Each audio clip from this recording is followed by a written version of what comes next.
Hello friends, elegance clinic की YouTube channel में आपका स्वागत है। आज का जो टॉपिक लेके हम आए हैं वो टॉपिक है मोल, स्किन टैग, वॉट, ये सब क्या होता है और उसके बारे में हम आपको जो भी माहिती है बताना चाहेंगे।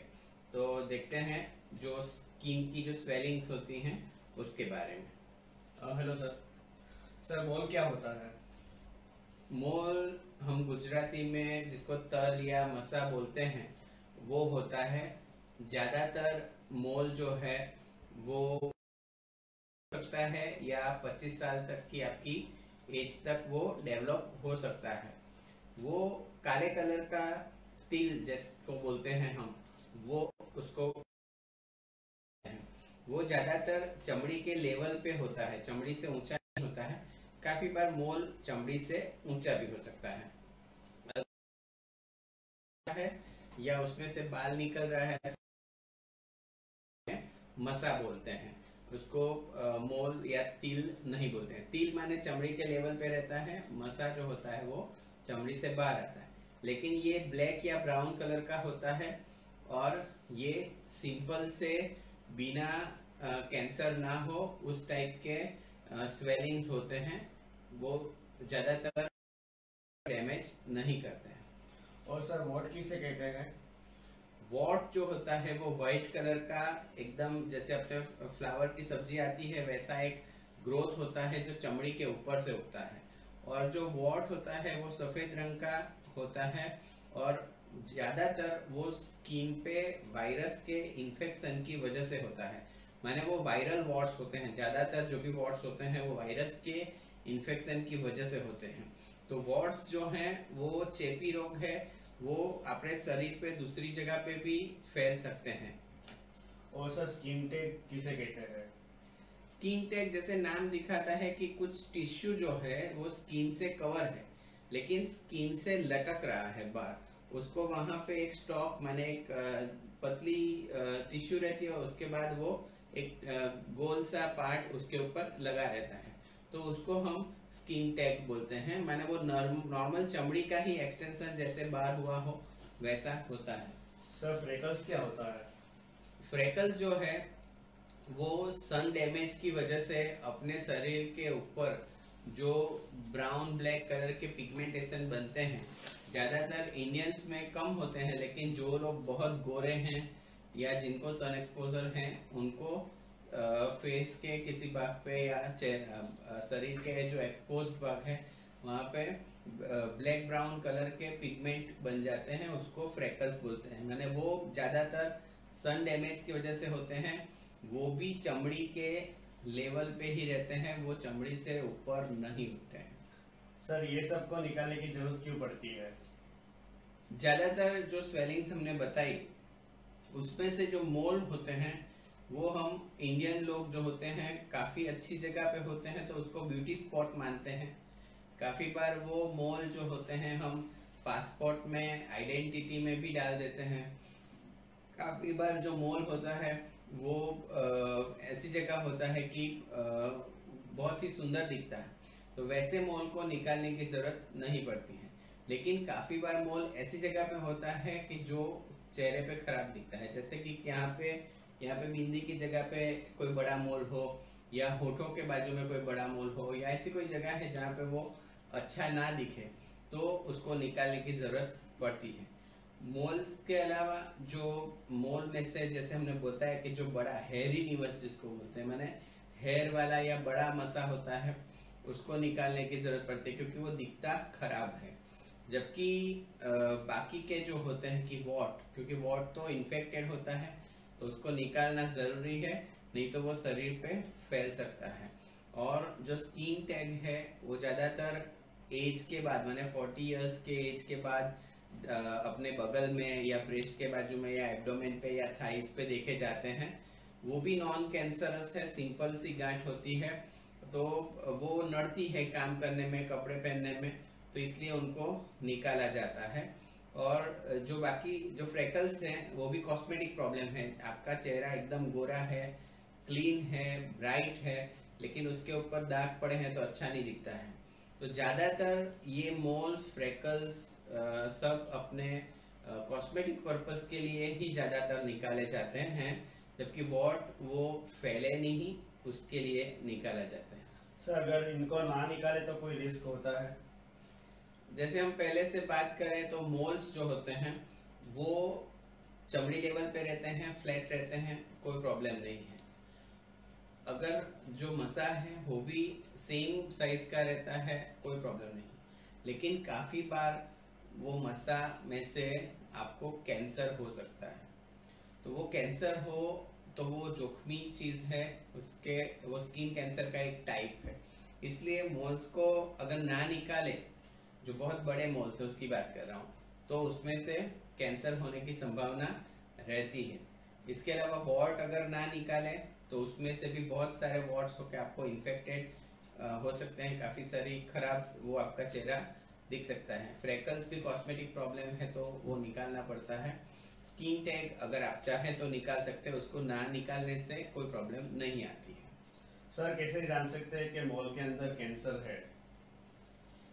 अगर आपका कोई मोल पहले फ्लैट था अभी ऊंचा हो रहा है, या आपका जो मोल है उसका डायमीटर माने छोटा था उसमें से साइज में बढ़ रहा है, या मोल के अंदर से ब्लीडिंग हो रही है, या एकदम रेड हो गया है, काफ़ी उसमें पेन हो रहा है, ऐसा कोई भी साइन सिम्टम इमीडिएट। धीरे धीरे तो काफ़ी सारे मोल उम्र के साथ बढ़ते हैं, लेकिन जो मोल होते हैं अगर एकदम से 1 महीने 1.5 महीने में उसकी साइज अगर बढ़ना चालू हो जाती है तो ये कैंसर का साइन होता है।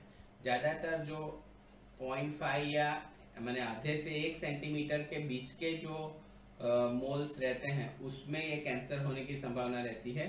जो छोटे मोल्स होते हैं उसमें ज़्यादातर कैंसर नहीं होता है, उनको तो कॉस्मेटिक पर्पस के लिए ही निकाला जाता है। तो अगर आप आपके कोई मोल को नोटिस कर रहे हैं कि जो साइज में बढ़ रहा है उसमें से ब्लीडिंग हो रही है या क्रस्टिंग हो रही है या उसकी हाइट एकदम से बढ़ने लगी है, तो उसको आपको डॉक्टर को बताना चाहिए। सर मोल और फ्रेकल्स को कैसे निकाले जा सकते हैं? ये सभी जो स्वेलिंग्स हैं ज़्यादातर इसमें से जो मोल्स होते हैं या स्किन टैग होते हैं या वॉट होते हैं, वो रेडियो फ्रीक्वेंसी की मदद से एक टाइप का स्पेशल एनर्जी डिवाइस होता है जिसकी वजह से उसको आराम से बिना पेन आप निकाल सकते हैं, इजीली निकाल सकते हैं। जो फ्रेकल्स होता है उसके लिए आपको या तो केमिकल पील या लेज़र का प्रयोग कर सकते हैं। जो वॉट होते हैं उसके लिए भी आप लेज़र का प्रयोग कर सकते हैं, लेकिन उस टाइम पे ध्यान रखना पड़ेगा कि जो वॉट का जो धुआं उठता है वो हेल्थ केयर वर्कर और आपके अंदर ना जाए। तो वॉट को और सभी को आप रेडियो फ्रीक्वेंसी या लेज़र से निकाल सकते हैं। फ्रेकल्स के लिए केमिकल पील और सन प्रोटेक्शन, उससे आप उसको निकाल सकते हैं। सर ये प्रोसीजर से पहले क्या केयर लेनी चाहिए? ज़्यादातर अगर आप ये लेज़र या रेडियो फ्रिक्वेंसी या ऐसा कुछ कराना चाहते हैं तो उसकी ज़्यादा कोई केयर होती नहीं है कि एक्सेप्ट आप 7 दिन पहले फेशियल या कोई ऐसी कोई फेस पे कोई ट्रीटमेंट वो सब ना कराए, और अगर कराई है तो आपके डॉक्टर को आप बताएं जिससे कि वो प्रोसीजर का आपको कोई कॉम्प्लिकेशन ना हो। अगर कोई बड़ा मोल है या मसा है तो उसको सर्जिकली भी निकालना पड़ सकता है। माने सर्जिकली क्या है कि मोल की स्किन जो होती है उसको इतना स्किन काट के अंदर से उसको टाके लेके वापस से उसको अच्छे से बंद किया जाता है। तो जो चीज़ काफ़ी बड़ी थी, इतनी बड़ी जो मोल होती है वो एक लाइन में कन्वर्ट हो जाती है। तो काफ़ी सारे मोल जो हैरी मोल है, जो बड़े मोल है, उसको निकालने के लिए हमें सर्जरी का भी प्रयोग करना पड़ता है। अगर आपको सर्जरी करवानी है तो आपकी जो नॉलेज दवाइयों की है कि आप कोई दवाई ले रहे हैं नहीं ले रहे हैं, तो वो सब आपको डॉक्टर को बताना पड़ेगा। अदरवाइज इसमें कोई ज़्यादा बड़ी प्रिपरेशन आपको करनी है ऐसा कुछ नहीं होता है। और सर प्रोसीजर के बाद क्या क्या केयर लेनी चाहिए? प्रोसीजर के बाद आपको एंटीबायोटिक क्रीम्स दी जाती है। इसके अलावा अगर आपको वॉट है तो एंटीवायरल मेडिसिन आपको दी जाती है। वॉट्स के लिए ज़्यादातर एलोपैथी से भी काफ़ी सारा रिजल्ट अच्छा कभी कभी होम्योपैथिक में भी मिलता है, तो हम लोग डॉक्टर को रिफ़र करते हैं पेशेंट्स को कि होम्योपैथिक ट्रीटमेंट करेंगे तो भी वो वॉट वापस नहीं आएंगे। इसके अलावा आपको सनस्क्रीन का ये सभी में प्रयोग बहुत अच्छी तरीके से करना पड़ेगा, क्योंकि लेजर या रेडियो फ्रीक्वेंसी जहाँ पे मोल चिपका है उतनी चमड़ी को जला के निकालता है, माने कंट्रोल्ड बर्न्स, उसको एक लेवल से जला के वो भाग को निकाल देता है और नई चमड़ी जो आती है वो अच्छी चमड़ी आती है। तो जब नई चमड़ी आ रही है उस टाइप पे अगर आपको धूप लगती है या आप सीधे धूप में जाते हैं तो वो पार्ट काला होके ब्लैक डॉट जैसा बन सकता है नॉर्मल चमड़ी के बदले में। तो इसलिए सन प्रोटेक्शन इसमें बहुत जरूरी है और ज़्यादा पानी पीना और फेस को क्लीन रखना इसमें बहुत इम्पोर्टेंट होता है। सर ये प्रोसीजर में एनेस्थीसिया कौन सा लगता है? ज़्यादातर मोल्स जो होते हैं वो स्किन एप्लीकेशन माने स्किन के ऊपर लोकल एनेस्थीसिया का क्रीम अगर आप 45 मिनट से 1 आवर लगाते हैं तो स्किन नम हो जाती है, उसी में हो जाते हैं। अगर आप उसको ज़्यादा आपको बिल्कुल भी पेन नहीं चाहिए तो आप लोकल एनेस्थीसिया का प्रयोग कर सकते हैं। जो इंसुलिन सिरिंज आती है, मैंने सबसे छोटे से छोटी जो नीडल होती है उससे उसमें लोकल एनेस्थीसिया देके आपके मोल्स निकाले जा सकते हैं। इवन जिन मोल को सर्जरी की जरूरत पड़ती है वैसे मोल्स के लिए भी आप ये लोकल एनेस्थीसिया में ही कर सकते हैं। काफी बार मोल इतने प्रमाण में हो जाते हैं जैसे कि पूरे शरीर पे एक साइड है या बालों में एक साइड है, बहुत सारे, उसको लीनियर एपिडर्मल नीवस बोलते हैं। तो फिर आपको एनेस्थीसिया माने जनरल या ऐसा एनेस्थीसिया देना पड़ता है। बाकी अदरवाइज छूटे अलग अलग मोल के लिए छोटा सा लोकल एनेस्थीसिया या टॉपिकल एनेस्थीसिया चलता है। यानी सर ये ट्रीटमेंट पेनलेस होती है? ये ट्रीटमेंट टोटली पेनलेस होती है। इसमें अगर आपने एक बार लोकल एनेस्थीसिया ले लिया तो आपको बिल्कुल पेन नहीं होता और एनेस्थीसिया का असर जाने के बाद भी इसमें पेन नहीं होता है। सर ये ट्रीटमेंट के लिए कितने दिन की छुट्टी लेनी पड़ती है? जैसे कि मैंने बताया ये प्रोसीजर पेनलेस है, उसमें ज़्यादा कोई बड़ी वो प्रॉब्लम वाली चीज़ नहीं है। तो आपको जैसे पेन भी बहुत नहीं होता है, लेकिन फिर भी ज़्यादातर लोग उसी दिन या फिर दूसरे दिन से जॉब पर या अपना रूटीन काम पे लग सकते हैं। सर एलिगेंस क्लिनिक में ये ट्रीटमेंट के लिए क्या क्या सुविधा अवेलेबल है? एलिगेंस क्लिनिक में हमारे पास जो भी CO2 लेजर चाहिए वो है, रेडियो फ्रीक्वेंसी है वो भी है, केमिकल पील्स भी हम करते हैं। और आप जैसे जानते हैं मैं प्लास्टिक सर्जन हूँ तो कॉस्मेटिक प्लास्टिक सर्जरी करके भी आपके मोल को हम निकाल सकते हैं, जिससे कि आपका मोल जो है वो खराब ना दिखे, आपका चेहरा खराब ना दिखे और काफी बड़ा मोल एक छोटे से डॉट या एक छोटी सी लाइन के अंदर कन्वर्ट हो जाता है। तो मैंने मोल्स, वॉट्स, फ्रेकल्स, उसके लिए जो भी ट्रीटमेंट्स चाहिए वो सभी हमारी क्लिनिक में अवेलेबल हैं।